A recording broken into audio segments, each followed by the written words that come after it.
Over 90,000 people joined the Yellow Vest protests across France on Saturday. 135 people were injured during the protest and nearly 1,000 protesters were taken into custody. Authorities in Paris arrested over 550 people after police found potential weapons on them. Protesters were found carrying hammers and baseball bats. There were at least 8,000 protesters in Paris. The protesters were dispersed from Paris Place de la République on Saturday night after police fired multiple rounds of tear gas.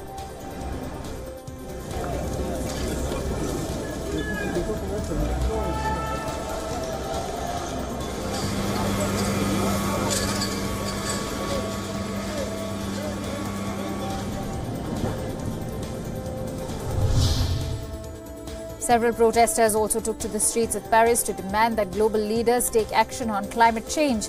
Around 17,000 protesters marched to insist that leaders urgently take action to limit global warming to 1.5 degrees Celsius. Protesters said that they are frustrated that the government remains deaf to their demands. The protesters held banners and played music, while some dressed up in costumes of polar bear, orangutan and gorilla. The demonstrations come amidst the COP24 talk in Poland.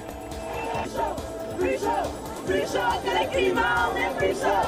Et 2 et 3 degrés, c'est un crime contre l'humanité.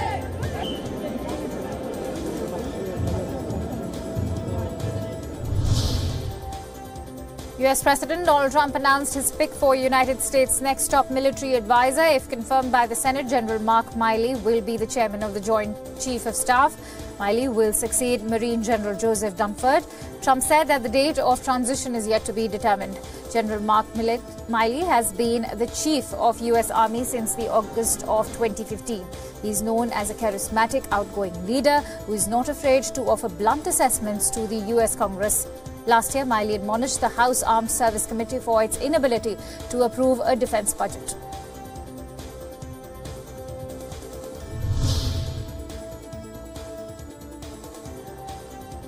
Heavy rains and the threat of mudslides in Southern California forced the closure of a key coastal highway near Malibu.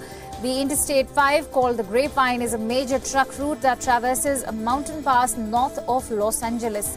Authorities have also ordered evacuation for almost 3,000 residents from the hillside areas. The region has been covered with snow. The threat of a strong Pacific storm has also led the National Weather Service to issue flash flood warnings for parts of Southern California. There is also a concern of mudslides and debris flows around communities which were recently affected by deadly wildfires. Steel mills and other industrial plants of China's Tangshan city were ordered to make further output cuts in December. This emergency measure was taken by the Chinese authorities to fight smog.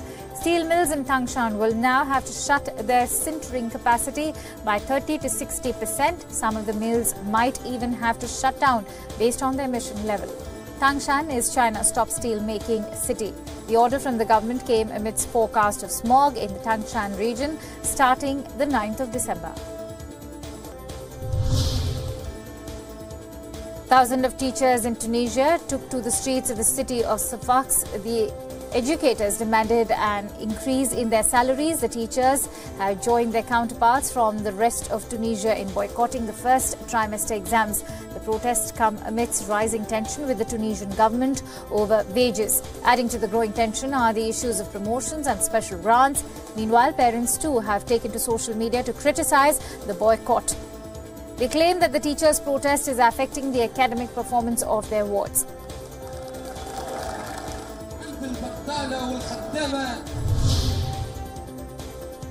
And in another part of the world, students have taken to the streets.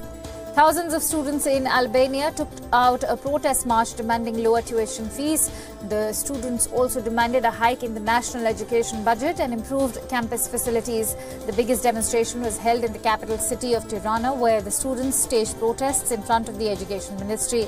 The anguish was stoked by a recent government decision to charge extra fee for retaking exams. After several days of protests, the Tunisian government rolled back its decisions. Students, however, have refused to end their protest.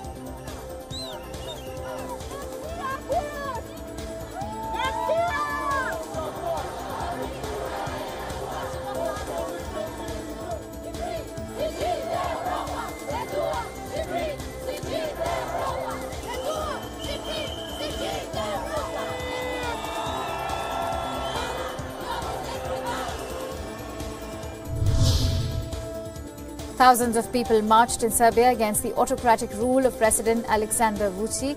The protest was stirred after assailants beat up and severely injured a leftist party leader and his associates in a city in South Serbia. The demonstration in Belgrade was dubbed "Stop the Bloody Shirts." The opposition parties have blamed Vučić's populist rule for the incident. They claim that his government has given rise to an atmosphere of violence and intimidation. Vučić is a former extreme nationalist who now wants Serbia to reform and join the European Union.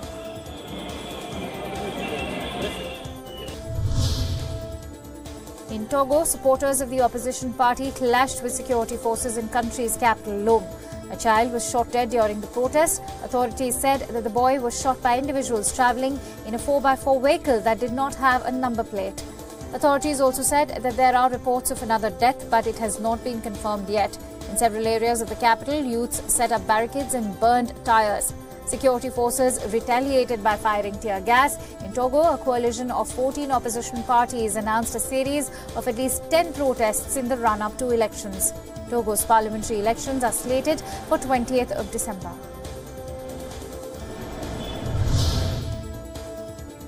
Human rights pioneer Ludmila Alexeyeva died at a hospital in Moscow at the age of 91. Alexeyeva had challenged the Soviet and Russian regimes for decades. Alexeyeva was born during the regime of dictator Joseph Stalin. Alexeyeva risked her own freedom to protest the plight of political prisoners in the Soviet Union back in the 1960s and the 70s. She co-founded the Moscow-Helsinki Group in 1976. It is Russia's oldest human rights organization. Alexeyeva faced death threats throughout her life and was also forced into exile by the Soviet authorities in 1977. She returned to Russia in 1991 after the collapse of the Soviet Union. The mayor of Rome, Virginia Raggi, turned on the lights of Rome's Christmas tree. The city has tried to make a Christmas tree comeback after last year's disastrous experience. Last year's tree was nicknamed Spellaccio, meaning mangy. In fact, it is Netflix that came to the rescue of Rome by gifting the Italian capital city a Christmas tree worth €376,000. The 20-meter-tall fir tree was brought from the North Italian town of Citiglio. The tree has been decorated with 500 Christmas balls and has been draped with 60,000 light bulbs.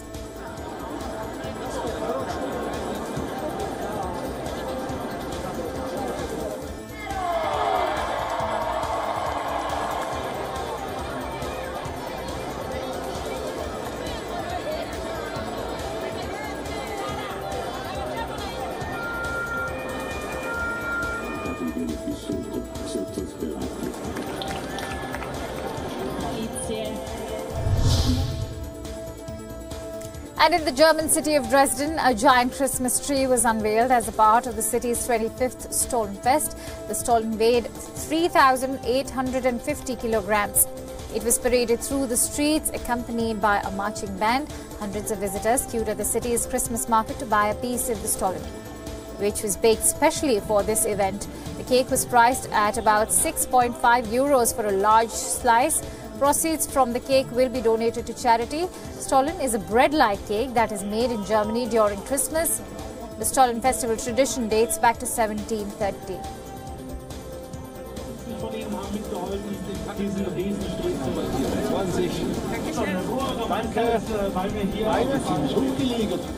Gut dafür, dass alle was zu essen bekommen, der Ministerpräsident, jawohl, das ist schon gerade auch zu fördern, die jungen Bäcker und anderen, wie ein Teil des Geldes.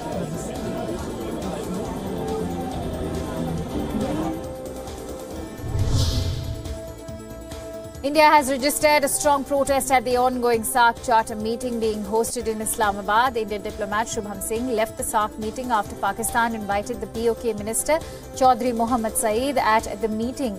Saeed was not just extended an invitation but also given a platform to address the gathering.